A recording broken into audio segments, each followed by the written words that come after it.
Welcome back to the Yard Stop Podcast. We're on episode 23. That's a big win for us. That's terrific. It's exciting. Yes. Thanks for tuning in, guys. You can probably tell by my voice who it is again. We are missing the Zoe, but she'll be back next week on the podcast, so stay tuned for that. Today, we're going to be talking about how to care for your plants with extreme heat, because it is hot. And our guest speaker is Joe. Joe's been on the podcast before. We talked about native trees. So if you guys want to hear my podcast with Joe, you can go listen to that. I don't remember what episode that is, but it's going to be on native trees. But today, we're going to be talking about something different. So, sorry. You have an interruption there, Joe? This is Jerry. Jerry. No, okay. you can. Jerry the landscaper? Yes. Okay, I got you. Okay, sorry. Are you ready to jump into this, Joe? Yes, I sure am. All right, I'm excited. Can I ask you some questions? Sure. Okay. So is there a right and wrong time to water? Early in the morning is the best time, in my opinion, because it's not as hot, and so the water has a better chance of penetrating and going down into the roots rather than hitting the hot soil in the hot afternoon and just kind of evaporating. Okay. So I would say in the morning would be the best time. If you can't do it in the morning, late in the evening is the best time. But avoid leaving plants wet overnight, because if you get plants that are wet overnight in the leaves, it can cause fungus. So you want to have them. You want to have a chance for them to dry out, but you also want to have a chance for the water to get to the roots. Right. Yep. So watering in early mornings, that makes sense. Should you water more than once a day? You can overwater some plants, but I would say if you feel comfortable watering it 2 times a day, you can. Right. But I wouldn't water them like every other hour or something like that. Yeah. Water them in the morning, water them in the evening, and then see how it goes, because you can overwater, Right. and then you start to get kind of a yellowish wilt type thing. Okay. So, And I think whenever I see plants wilting, I'm thinking they're dying. So does wilting mean that your plant is dying, or does it mean that it's just way overheated and it needs it's just normal? Is it normal for it to wilt? It could be struggling, yeah, a little bit. And that's due to pretty much in that instance, in the heat like this, it's due to not having enough water. Yeah. But you can, like I said, you can saturate some plants and they don't like it. There are certain plants that love water, but they don't like to just take a bath in it, is how I say it. Yeah. Okay. Is it necessary to provide shade for full sun plants during the summer months?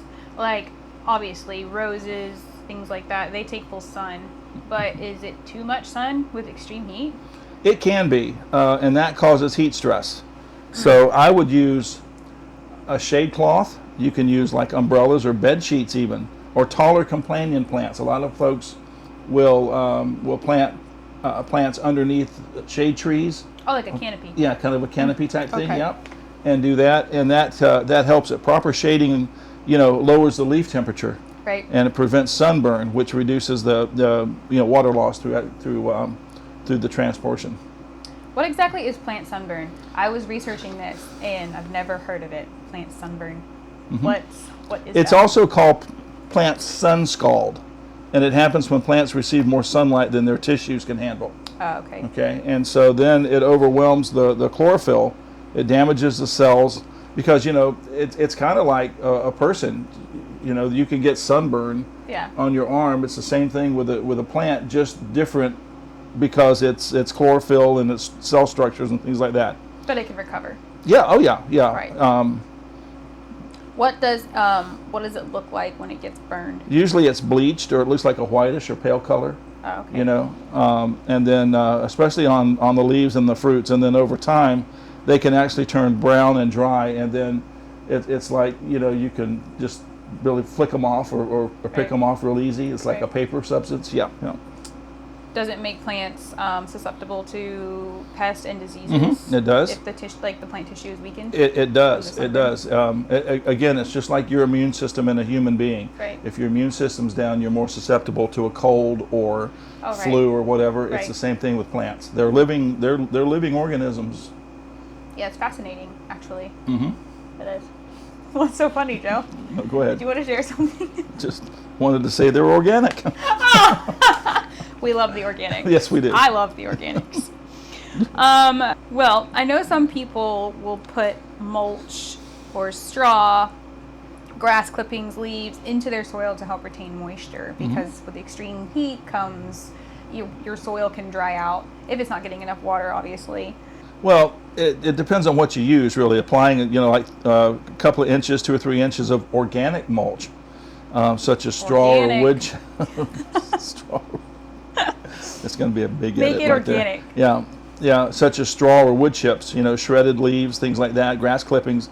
It helps retain the soil moisture. Right. Keeps the ground cooler, and it really actually suppresses weeds, because it takes sun to have weeds, and if there's no sun, right, it's a little bit easier for them to be wilted or to be managed. It also enriches the soil as it decomposes too. So obviously, you'd have to mulch your soil before planting, right? Yeah, you should. Yeah, you can. Yeah. Yeah. Could you put it if it's already planted? Could you put mulch and things around? Like, could you dig a trench around the plant, kind of put it inside the trench and cover it up? Would that do the same thing? No, I don't think. You can, but I think the mulch on the top is the best part. Yep. Because it just, as the water comes in, it just retains it. Yep. And it lets it sit, and it doesn't evaporate as much. Oh, so. You know what I'm thinking? I'm thinking you're digging a hole, like citrus trees or something. You're digging a hole, putting mulch inside of the hole, putting the plant into the hole, and then covering it up. Yeah, no. Oh, that's not what we're talking about. No. I'm so glad. No, I thought we were talking about plants and just we are. when you dig it. Now if you want to dig it and you want to provide something extra, you can do like a base, like a so you can do that. Oh yeah, you can do that. You can do that like with with black cow or something like that too as well. Yeah. And that retains moisture, and it helps it all as well. Okay, so just to clarify, before you plant, you could put something at the base of the hole, put the plant in there, and then cover it up. Or you can lay mulch or grass clippings on top of the soil where you planted. Okay, right. Just clarify that. But on the top 3 or 4 inches, and layered it out, and that helps retain moisture. Is it okay to prune and fertilize during the really hot summer months? If you're going to do that, you need to do it sparingly. Excessive pruning can expose some of the inner leaves to sunburn, and also fertilizer stimulates growth, which puts an extra burden on the plants and root system, because it's trying to grow. You're fertilizing it. It's trying to get stronger, but then all of a sudden you're cutting it back. Yeah. And then in the sun, it just puts a real strain on it. How do you help revive a plant that's been overheated? So I feel like there's plants in my yard where I'll come home at the end of the day and they've just been in the beating sun, and maybe I forgot to water in the morning. They'll just be falling over all wilted, but they're not dead. So is it just as simple as giving them a drink of water and putting them in the shade and letting them rest up? Yeah, I would suggest that more than ever, as the strongest point to do, is to just water them. Again, don't water them during the sun, because that can burn them. Wait till a good time. I guess a rule of thumb is after 4. Right. Usually is when I would tell folks to water. Yeah. And then they gets the water in there, and it gets good. The sun's not down yet, and usually within just a little bit, you can actually see them revive. It's like kind of a wake-up thing. Yeah. But if you want to continue to do that, you can, and just maybe as we talked earlier, put a canopy or a tarp or something over them so that they're not so heat stressed. Right. Sun stressed. Yeah. Yep. I have a little off-topic question, but it's plant related. So can I ask it? Sure. Some friends of ours gave us a Tibicina plant, and Tibicinas, they're those bright purple flowers. Yeah. They are full sun, right? Yes. Well, ours we put it in a pot, and the pot had no holes on the bottom. So it just kind of sat in the water and absorbed it. I don't know if we overwatered it, but we left it in the full sun. We watered it every day, and maybe it got too much water. It ended up the soil never dried out. Right. Even in the full sun. So how is that? Like, can you oversaturate the soil and the plants to the point where even if you're putting it in the full sun after you thoroughly water it, it's not going to Yes. dry out properly? Yes, you can. What causes that? Like, how do you it's revive the soil? it's almost like root rot, because they get so much water that it just they decompose. The roots decompose. Well, how would you save it? Because Well- it died, obviously. I would I would say you would probably want to get a pot with a hole in the bottom of it For drainage. for drainage. Right. Yeah, because as I said earlier, there are a lot of plants that love water, but they don't like taking the bath. You know, they well-drained soil is what Yes. they need. They need the water, but they want to, you know. If they I was wanna get going out to of it. save that plant, would I have needed to transplant it into another pot with dry soil? You could have, or you could have just not watered it for a day or two, and maybe again transplant it into a pot that has that hole, that drainage hole, and that might have helped you. Yeah. Okay. So you can use pots without holes, but you would just have to be very strategic Be careful. how you water. Yeah, be careful. Now, you know, some people go so far as they have a little water meter, a Oh, little damp little thing that you can put in the soil, and Right. it kind of tells you what your, you know, if the soil is wet or whatever, moist or what. Or a lot of people just use their finger. You know, well, I stick do your that a finger lot. I down do there and finger just tests, yeah. If it's moist, you're okay. If it feels kind of dry and dusty, then Yeah. put some water to it. If it's dry on the top when you do the finger test, is it You can. is it dry? Well, you can Like if stick it's your dry on finger. the top, how do you know that it's dry all the way down to the bottom Well, where the roots are? You can't really. I mean, unless again you have something that goes down all the way down to the bottom, or Yeah. you know, like I said, there's kind of a meter thing that you can use, a little tester Right. thing that you can use. But normally, if you go down, you know, even to your middle knuckle on your finger, I guess, and if you're down that deep and you don't feel any water, pretty good chance you want to go ahead and water a little bit. Yeah. Yeah. You can tell. I mean, if you, like I was telling you earlier, if you keep over watering, that plant's going to kind of suffer a little bit. It may Right. start turning a little yellow, Right. and that will tell you that you might be overwatering a little bit. Right. So if you are watering properly with potted plants, then this next question will make sense. Do container plants dry out faster than ground plants? Yes, they do. And that's just because they can only retain so much water Exactly. for so long. And once the water's gone, it's gone. Right, You know, exactly. and you can't keep going now.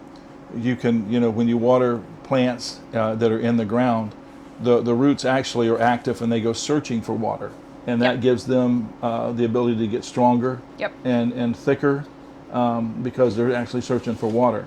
If you're in a pot, then once the water's gone, it's gone, and the roots can't go anywhere because you're in a pot. So yes, that's definitely true. Yeah. Yeah.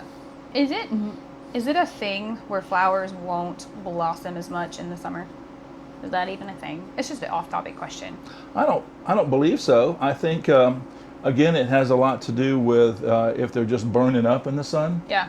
You know, again, there's you know, full sun is full sun. Yes, plants, but again, they can get sunburned just like anything else. Yeah. So there are plants maybe that do better in the winter as it's cooler. Yeah. You know, they're still full sun, but they do a little better. Can you name a few? Pardon? Can you name a few of those? We carry the firebush, blue plumbago, does I real love well. the blue plumbago. And blue plumbago spread like wildfire. They Ooh. can get big and they can go quick. Yes. Muley grass is another one. If you're into grasses, lantana, Kind of beachy. yeah, Lantana's popular. yeah. A kunti palm, if you want a little bit of a tropical look, and pentas. Just those are a few Yeah.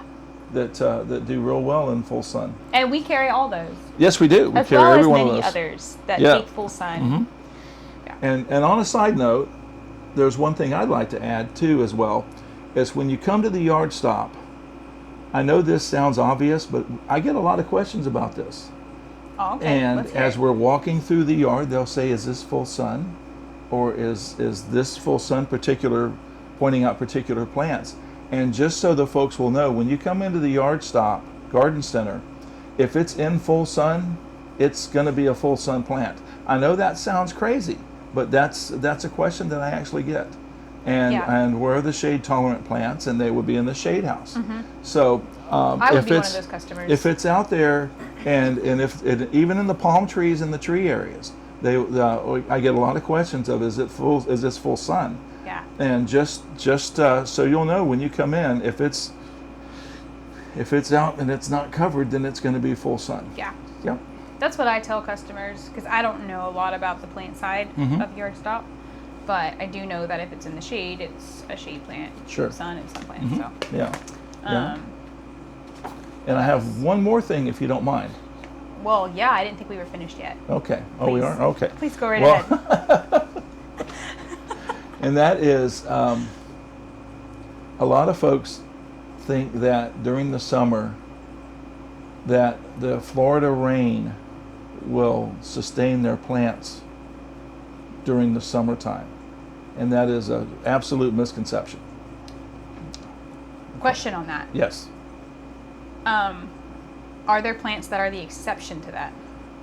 Every plant needs water occasionally. Now you have these plants that you say that they're drought tolerant and things like that. Yep. And yes, they are. They might not take as much water as other plants would in your yard. However, eventually they're going to need water. Right. And if I can make this example, a lot of folks that are our snowbird friends and customers, they'll come down, and just before they leave for the summer, they'll plant some new foliage and things to spruce up their yard and everything. Yep. And they will leave, and they will not turn their irrigation on for the summer because they're gone, and they don't want the expense or whatever. They don't think about it. And when they come back, their plants are all dead. And they come in, and some of them are quite shocked, wondering, why didn't my plants live? Right. And I'll tell them, did you turn the irrigation on? And they will say no, that they didn't think so, because they thought that the rains of Florida during the summer would keep them. I had that question actually just yesterday, where folks said, oh, well, we get rain in Florida, and I'm like, it's not enough.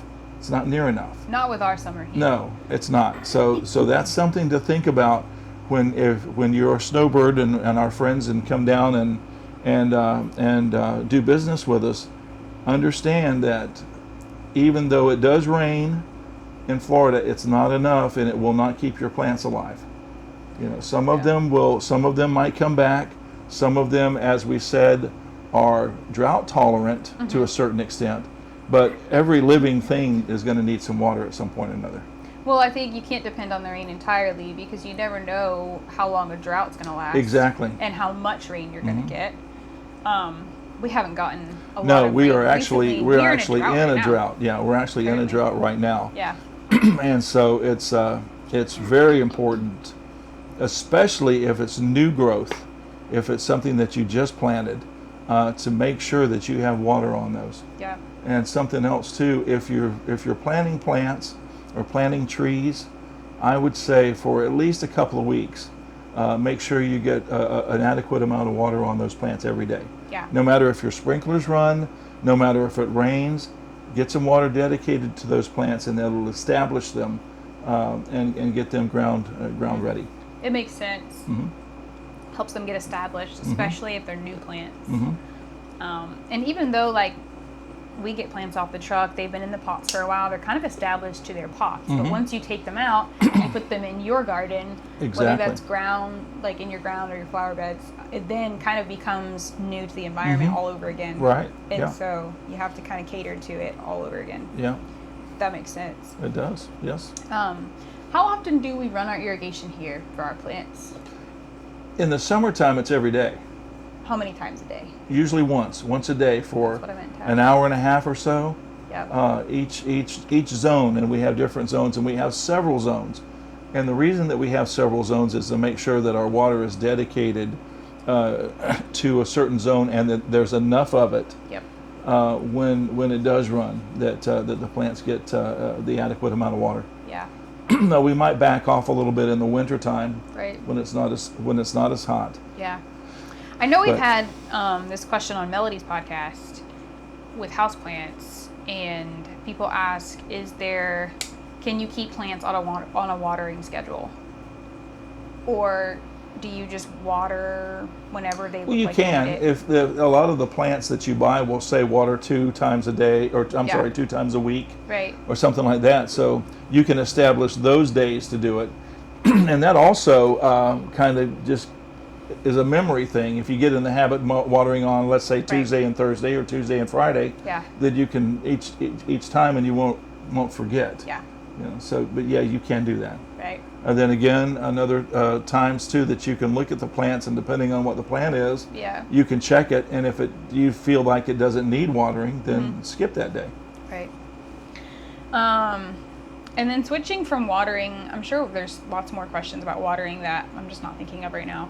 But would you say that it matters for the type of soil that you use, put your plants in? Because some cheap soil will not retain water Right. as well. Right. Is that right? Yes, it is. But I look at it this way, and this is just my personal thing. The plants that we get in are Florida plants. I'm not saying that they're native plants, Right. but I'm saying that they are grown here in Florida. And so if that's the case, then usually the Florida soil that's in your yard is completely okay to plant your plants in. Now, if you want to give them a head start, if you want to give them a boost, basically by adding different soil, then you can certainly do that. So you're saying that they're acclimated to the Florida soil because they're they're grown Florida here. plants. They're grown Right, here. exactly. But you're not talking about just putting them in sand, right? Well, you Because can't. Florida sand isn't even soil. No, it's not. It has no It's not. nutrients. No, it's not. Yeah, if you have a yard that's just sand, then yeah, you're going to want to put some. You're going to amend that Command soil or topsoil or and put something. some topsoil or command or something like that in there to give it a little bit of a boost. But for most Florida yards, I would say you could just go ahead and plant it. And again, if you feel it necessary or you want to give it a boost, then certainly you can. Right. What soil would you recommend for a boost? Oh, I would say we sell a great product called Command, and you can get that in a bag. A Command Scape or Command Turf, depending on what you're using it for. Right. And we also sell it in bulk, and that's it's a biogenic. Yeah. It's created, but it's the closest you can get to the natural stuff, you know, Right. that you can use, and it's very good for plants. Yeah. We did an episode with Mark from Commandscape. I think it's episode 12. Zoe did an interview with Mark, and he gives the whole breakdown on the soil and like what makes it so beneficial. And yeah, I like Command soil. I've used it for my plants because I think when you buy plants from nursery and you take them out of the pots and put them into your yard space, your yard soil, they kind of go into a little bit of a shock. They do. And I didn't notice that with I put mine directly from the pots into Command soil, and I didn't notice them like lacking or anything. They almost look better after I put them into the Command soil. Yeah. So it really is amazing stuff. Yeah, it is. Can't say enough about it. I think everyone should go listen to episode 12 so Okay. they can learn all about that good stuff. So, well, Joe, it's been great having you on the podcast. Well, I appreciate being here. Thank you Thanks for asking me. coming on. Yeah, absolutely. All right. Anything else that I might be missing? You could add. No, I think we covered. I think we covered it. stuff. Yep. We covered stuff. And if you guys have any questions, feel free to put them in the comments. And we can always do a part 2 episode. Sure. We can welcome you back to the podcast, Joe. I'll Anytime. be happy to come back. Awesome. All right. All right. Well, I guess that's it, guys. Thanks for tuning in. We hope you enjoyed the conversation. For more info on today's topic about soil and plants, you can go listen to episode 12 on the Commandscape. If you liked our podcast and want to hear more, we post a new episode every Tuesday, and you can find us on YouTube, Spotify, and Apple Podcasts. Also, follow our Facebook and Instagram to stay up to date with our events and weekly posts. And don't forget to like, share, and subscribe to our podcast. It helps us out so much, guys. We'll see y'all in the next episode.